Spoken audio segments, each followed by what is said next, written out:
मैं राधिका हूँ, एक नई नवेली दुल्हन। पर इस कहानी में मेरा सिंदूर ही मेरी पहचान नहीं है, मेरा दर्द भी है। शादी के बाद जब मैं पहली बार अपने ससुराल पहुँची तो सोचा था अब ज़िंदगी नई होगी, नए रंग होंगे, एक नया घर, एक नया परिवार और हाँ, एक नया रिश्ता। देवर जी के साथ वो नोक झोंक वाला रिश्ता जिसके बारे में मैंने फिल्मों में सुना था, लेकिन यहाँ सब कुछ अलग था। यहाँ न तो माँ जैसी सास थी और न ही बहन जैसी ननद। और सबसे ज़्यादा यहाँ जो देवर जी थे उनका अंदाज कुछ ज़्यादा ही नज़दीकी वाला था। यहाँ सुबह 5 बजे उठना ज़रूरी था, लेकिन उठते ही ये सवाल, क्यों इतनी देर से उठी हो? ये तुम्हारा मायका नहीं है जहाँ मनमानी चलती है। रसोई में गई तो गैस की पाइप इतनी तंग जैसे मेरी सांसें। और जैसे ही मैंने पहली बार चाय बनाई, देवर जी बोले, भाभी आपकी उंगलियों की गर्मी तो चाय में भी महसूस हो रही है। मैं चुप रही क्योंकि मुझे सिखाया गया था, बहू बनो, बहस मत करो। दिन बीतते गए।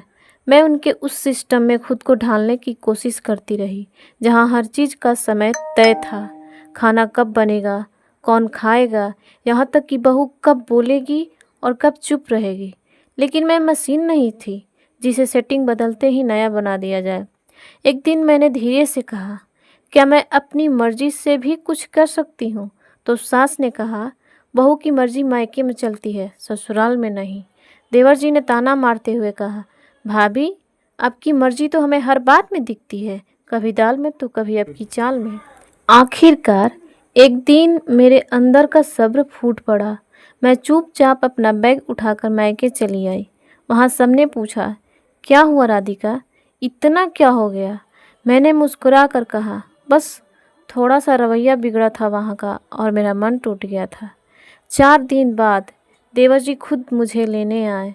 मुस्कुराते हुए बोले, भाभी आप तो हमारी जान हैं, ऐसे नाराज़ होकर चली आई? मैंने धीरे से कहा, देवर जी मैं आपका और आपके भाई का अब और नहीं झेल सकती। देवर चौंके कि क्यों भाभी, हमने तो कुछ कहा भी नहीं। मैंने देखा उनकी आंखों में पहली बार अपराध बोध था।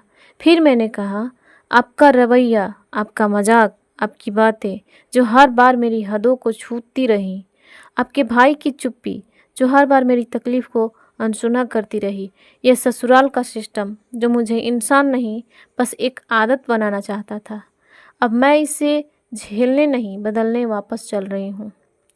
मैं लौटी, लेकिन इस बार मैंने रसोई में चाय के साथ हिम्मत भी परोसी। सास से कहा, माँ जी बहू कोई बर्तन नहीं जो जहाँ रख दो वहीं रह जाए।